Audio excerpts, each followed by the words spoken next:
गाड़ी क्या माइलेज दे रही है, तो 8 से ऊपर जा ही नहीं रहा था सिटी के अंदर, एंड हाईवे के अंदर 10-11 10-11 10-11। Hello guys, welcome to my channel, this is Keshav Sharma और आज हम बात करने वाले हैं हमारी XUV 3XO 7 पेट्रोल ऑटोमेटिक के बारे में। अगर आप लोगों को पता होगा, अगर आपने वीडियोस देखी हैं, तो ये गाड़ी मैंने 7 सितंबर 2024 को परचेज की थी और आज लगभग 27 जून हो चुका है 2025 में। 27 जून आज हमारी डेट है जिस दिन हम इस गाड़ी को वीडियो शूट कर रहे हैं। लगभग 9 महीने से ज्यादा इस गाड़ी को परचेज किए हो चुके हैं और शुरुआत के 3-4 महीनों में ये गाड़ी लगभग 6-6.5 हजार किलोमीटर चल चुकी थी। उसके बाद सडनली इसका रोलिंग जो बटन है वो क्लोज हो गया। बेसिकली ये गाड़ी अब जाके 10,000 किलोमीटर क्रॉस कर पाई है, तो अब इसकी सेकंड सर्विस हमने करवाई है। तो आज बेसिकली हम इस गाड़ी से रिलेटेड आज आपके साथ ओनरशिप रिव्यू 10,000 किलोमीटर पे जो मुझे फील हुआ है वो डिस्कस करने वाले हैं कि कैसी ये गाड़ी 10,000 किलोमीटर तक परफॉर्मेंस मुझे देने में सफल रही है, असफल रही है, या कितना अच्छा इसके साथ मेरा टाइम स्पेंड हुआ है। वो सब चीजें हम आज आपके साथ डिस्कस कर रहे हैं। तो सबसे पहले बात करते हैं, अगर आप लोग, मेरे पास बहुत सारे डीएम्स आए हैं, बहुत सारे कमेंट्स आए हैं कि 3XO पे ये कंटेंट बनाइए, वो कंटेंट बनाइए, जो मैं ऑलरेडी इस गाड़ी से रिलेटेड शूट करके अपलोड कर चुका हूँ यूट्यूब पे। तो आप लोगों के लिए मैंने एक्सक्लूसिवली 3XO के लिए प्लेलिस्ट बना दी है मेरे चैनल पे। आप वहां से सारी वीडियोस जो भी 3XO से रिलेटेड मैंने शूट की हुई है, अपलोड की हुई है, जितनी भी सारी वीडियो शॉर्ट्स वगैरह मैंने इस गाड़ी से रिलेटेड शूट किए हुए हैं वो मैंने अपलोड किए हैं। तो वो मैं आपको उस प्लेलिस्ट में लिस्टेड मिल जाएंगे, वहां से आप उन सारे कंटेंट्स को चेकआउट कर सकते हैं। तो अब चलते हैं इस गाड़ी के ओनरशिप रिव्यू की तरफ। तो देखिए 10,000 किलोमीटर चला लिए मैंने गाड़ी। अभी मैंने रिसेंटली इसकी सेकंड सर्विस करवाई है। Service experience was, first service का एक्सपीरियंस अगर मैं बोलूँ तो वॉज गुड, अच्छा था, लेकिन सेकंड सर्विस का एक्सपीरियंस वॉज अच्छा भी था और बुरा भी था, मतलब वैसी चीजें थी। गाड़ी का बम्पर खोला गया था तो बम्पर के साथ खुली थी क्लैडिंग्स। अब क्लैडिंग्स को खोलने के बाद जब उनको वापस पैक किया गया तो देखिए क्लैडिंग्स में आ गया है गैप, एंड गैप देखिए, ये आपको देखिए, ये जो हुक है वो छूटा हुआ दिखेगा यहाँ पे, एंड यहाँ पे भी आपको देखिए गैप्स देखने को मिल जाएंगे। और सिर्फ इस साइड की क्लैडिंग पे नहीं, आपको इधर वाली जो को ड्राइवर वाली साइड की क्लैडिंग है उस पे भी आपको गैप देखने को मिलेगा। देखिए ये हुक निकला हुआ है। तो कुछ इस तरीके से ये काम जो था ना वो थोड़ा ढीला लगा। इस वजह से मैं महिंद्रा वापस जा रहा हूँ इस गाड़ी की सर्विस से रिलेटेड वही इश्यूज को सोल्व करवाने के लिए। अब देखते हैं वहां जाके किस तरीके का रिस्पॉन्स मिलता है। बट आई थिंक जो महिंद्रा इंप्रूव कर रहा है कि कस्टमर के कंप्लेंट्स को सीरियसली लेना, उनको वापस बुलाना, ठीक है। मैं परेशानी मुझे हो रही है कि मैं 6 घंटे कल भी वेट करके आया, आज मुझे वापस से गाड़ी को सर्विसिंग के लिए वगैरह के लिए लेके जाना पड़ रहा है। तो वो सारी चीजें जरूर से हैं, लेकिन अगर मेरी गाड़ी ठीक होती है तो मैं सेटिस्फाई रहूंगा। मतलब ये चीजें अगर रिजोल्व हो जाती हैं, गाड़ी वॉश तो खैर हो ही जाएगी, बट ये चीजें रिजोल्व हो जाती हैं तो मैं काफी खुश हूँ गाड़ी के रिस्पॉन्स से। अब बात करते हैं बिलिंग की। तो गाड़ी का बिल जो है वो मैं आपको स्क्रीन पे शेयर कर देता हूँ। 4550 रुपए का पेमेंट मैंने किया है सेकंड सर्विस पे।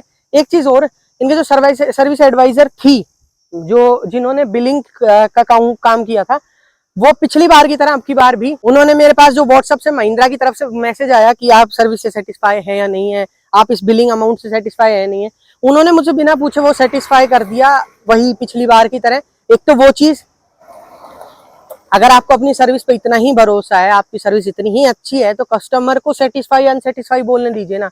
आप क्यों अपनी तरफ से उसको बटन को प्रेस कर देते हैं कि सेटिस्फाइड, फिर आगे अगर मुझे कोई प्रॉब्लम आती है तो मैं तो बोलने लायक भी नहीं बचता हूँ। ये चीजें तो अलग लेवल पे, मतलब थोड़ा अजीब लगता है देखने में कि कस्टमर के हाथ में तो कुछ है ही नहीं, इतनी महंगी गाड़ी, इतने पैसे देने के बावजूद आप ये सब कर रहे हैं। तो वो चीजें हैं, ये जो सेटिस्फाई अनसेटिस्फाई वाली चीजें, ये कस्टमर पे छोड़ो यार, कस्टमर को करने दो ये चीजें। ये जो 10,000 किलोमीटर मैंने इस गाड़ी के साथ पूरे किए हैं वो काफी स्मूथ रहे हैं। मुझे ऐसे ज्यादा इशू गाड़ी में लगे नहीं। हाँ, मेरे साथ काफी सारी चीजें हुई गाड़ी के साथ 10,000 किलोमीटर के इस इंटरवल में। सबसे पहले मेरा एक छोटा सा माइनर सा एक एक्सीडेंट हुआ, जो कि गाड़ी बाहर अंदर होती है तो एक्सीडेंट हो जाते हैं। एक कल ही हुआ है वो एक अलग चीज है, बट एक हुआ है जिसमें मुझे इस गाड़ी की बिल्ड क्वालिटी के बारे में पता चला। एक ट्रैक्टर ने मेरी गाड़ी को साइड से थोड़ा हिट किया, हिट इम्पैक्ट थोड़ा अच्छा था, उसका इम्पैक्ट जो आया वो आया इस गाड़ी के डोर हैंडल पे, एंड डोर हैंडल जो पीछे वाला जो डोर हैंडल होता है उस पे। एंड उसके बाद मुझे इसकी बिल्ड क्वालिटी के बारे में पता चला। 5 स्टार सेफ्टी रेटिंग्स इस गाड़ी के आए हैं, एंड इम्पैक्ट अच्छा खासा था, लेकिन सिर्फ इस डोर हैंडल ने ये इम्पैक्ट झेल लिया एंड गाड़ी को कोई खास डैमेज आया नहीं। तो ये इम्पैक्ट से गाड़ी सेफ हो गई। प्लस में गाड़ी की सेफ्टीज के जो इश्यूज थे, जो मेरे माइंड में ये चीजें थी कि गाड़ी की सेफ्टी कितनी है क्या है, तो वो कंप्लीटली मैं निश्चिंत हो चुका हूँ कि गाड़ी पूरी तरीके से 5 स्टार रेटिंग्स जो आई हैं वो पूरी तरीके से लाइबल है। गाड़ी काफी ज्यादा सेफ महिंद्रा ने डिजाइन की है। तो ये सब चीजों से मैं काफी खुश था। अगर इसकी जगह कोई और ब्रांड होता या कोई और गाड़ी होती तो मैं कंप्लीटली उस हिट को देखते हुए मुझे मुझे ये एनालाइजेशन है कि गाड़ी का गेट अंदर घुस जाता। इतना अच्छा इम्पैक्ट इस गाड़ी पे लगा था। लेकिन ये सेफ्टी रेटिंग्स आप क्लियरली देख सकते हैं जो कंप्लीटली ऑन रोड्स आपको देखने को मिल जाती है। तो वो काफी अच्छी चीज मुझे लगी 10,000 किलोमीटर्स में। एक तो ये इंसिडेंट हुआ। दूसरा इंसिडेंट कल मेरे साथ ये हुआ कि जब मैं सर्विस करवा के आ रहा था तो एक नैरो रोड था जिसपे मैं गाड़ी को ड्राइव कर रहा था। Maximum 20 to 30 kilometre per hour की स्पीड होगी क्योंकि कॉलोनी का रोड था, छोटा रोड था, तो आराम से गाड़ी चल रही थी। एक कट था जिसमें से मुझे राइट लेना था एंड उस साइड से एक लड़की आ रही थी स्कूटी पे, जो कि 2 लोग बैठे हुए थे स्कूटी पे, दोनों लड़कियां थी। उनको भी वहीं रुकना था। उन्होंने ब्रेक्स लगाए गाड़ी के, स्कूटी के, एंड गाड़ी जो उनकी जो उनकी स्कूटी थी वो वहां पे थोड़ा डिसबैलेंस हुई और वो कार की तरफ आ गई और मुझे उनको बचाने के लिए मेरे को थोड़ा सा लेफ्ट कट लगाना पड़ा। उसकी वजह से जो सीसी रोड था, सीमेंटेड रोड था, उससे गाड़ी का जो ये वाला टायर है को पैसेंजर वाला आगे का, ये नीचे उतर गया। ये वाला टायर नीचे उतर गया और उसकी वजह से मेरा जो 17 इंच का टायर था वो फट गया। तो 17 इंचेस का मेरा वो टायर गुडियर का वो फट गया एंड उसके बाद मुझे एक अच्छा खासा नुकसान झेलना पड़ा क्योंकि गुडियर का 17 इंच का 215/55 R17 का जो टायर है वो आप लोग सर्च कर सकते हैं। आप लोगों को पता होगा कि कितना महंगा आता है। हालांकि मैंने उसको रिपेयर करवाया, मैंने उसको रिप्लेस नहीं किया है क्योंकि मैंने उसको पैच लगवा के उसमें ट्यूब डलवा दी एंड उसके बाद मैं उसको यूज करने वाला हूँ क्योंकि एकदम ब्रांड न्यू टायर है। 10,000 किलोमीटर गाड़ी चली है तो कितना ही टायर घिसा है, तो वो सारी चीजें। बट कहीं ना कहीं माइंड में ये चीज आती है कि बिना मतलब नुकसान हुआ, वो एक अलग चीज है।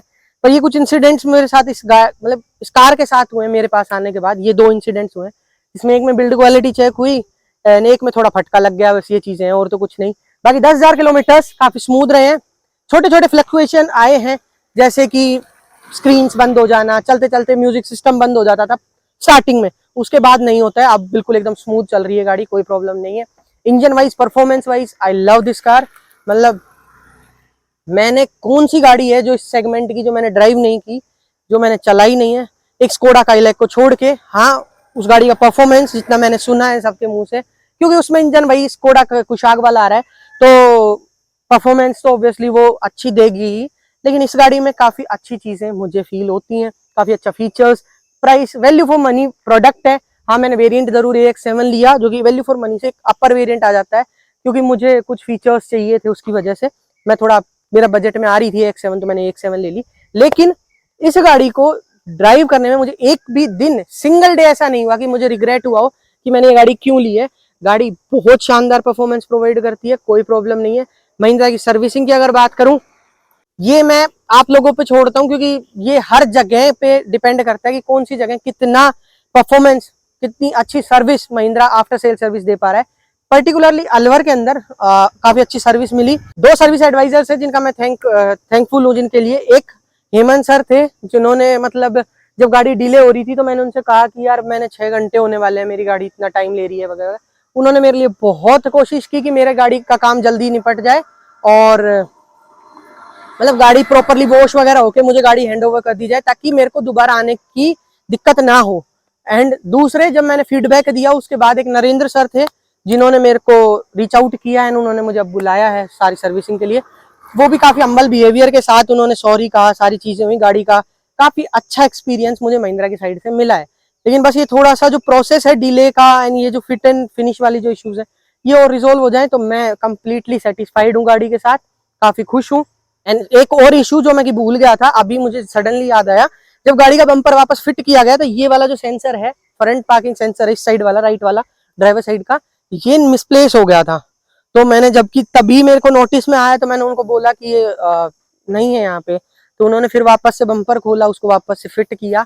तो ये जो छोटी छोटी चीजें इनको इम्प्रूव करने की जरूरत है। बाकी एज सच अलवर के अंदर मैं कहूंगा JS 4 व्हील मोटर्स डीलरशिप है जिससे मैं सर्विस करवाता हूँ। पहले भी मैंने उसी से सर्विस करवाई थी, अभी भी वहीं से मैंने गाड़ी परचेज की थी और मुझे अच्छा सर्विस एक्सपीरियंस वो ब्रांड मतलब वो डीलरशिप प्रोवाइड कर रहा है।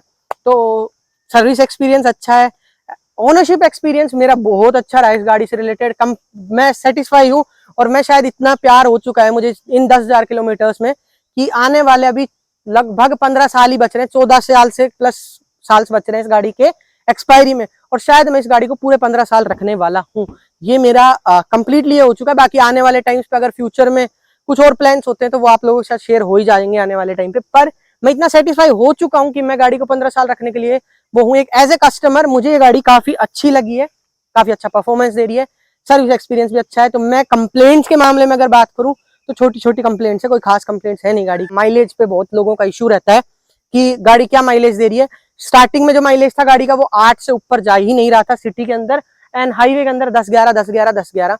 अब 10,000 किलोमीटर तक मैंने जब ड्राइव कर लिया है, गाड़ी का माइलेज धीरे धीरे धीरे धीरे अप होने लगा है। गाड़ी मुझे सिटी के अंदर टर्बो इंजन होने के बावजूद, TGDI इंजन है, तो मुझे 10-11 का माइलेज मुझे सिटी के अंदर ये गाड़ी दे रही है। एंड हाईवेज पे इस गाड़ी का माइलेज 16-17 किलोमीटर पर लीटर आ रहा है, जो कि एक टर्बो इंजन 1.2 लीटर का टर्बो इंजन टॉर्क कन्वर्टर के साथ मैं सेटिस्फाई हूँ माइलेज से। 18 का क्लेम करती है महिंद्रा, 16-17 मुझे मिल रहा है। धीरे धीरे मैं अगर क्रूज वगैरह लगा के चलाऊं तो 18-19 आराम से देगी। बहुत सारी शॉर्ट्स मैंने शेयर की हैं जिनमें इस गाड़ी ने माइलेज शो की है 20 प्लस की, एंड वहां पे इसने गाड़ी ने पेट्रोल में एक्चुअली माइलेज निकाल के दी है इतनी। मैंने इसका रियल लाइफ माइलेज टेस्ट भी किया है जो मैं आपके साथ शेयर कर चुका हूँ। इसका मैंने tank to tank mileage test भी किया है जो भी मैं शेयर कर चुका हूँ, आपको प्लेलिस्ट में मिल जाएंगी वीडियोस, वहां से आप चेकआउट कर सकते हैं। तो कैसा रहा, आप लोगों को कैसा लगा मेरा ये ओनरशिप रिव्यू इस गाड़ी से रिलेटेड, आपके 3XO को लेके क्या व्यूज है, इस पर्टिकुलर वेरिएंट को लेके क्या व्यूज है, आप कमेंट्स में शेयर कर सकते हैं। तब तक के लिए वीडियो देखने के लिए आपका धन्यवाद। वीडियो को लाइक कीजिएगा, चैनल को सब्सक्राइब कीजिएगा, एंड मिलते हैं आपसे अगली वीडियो में।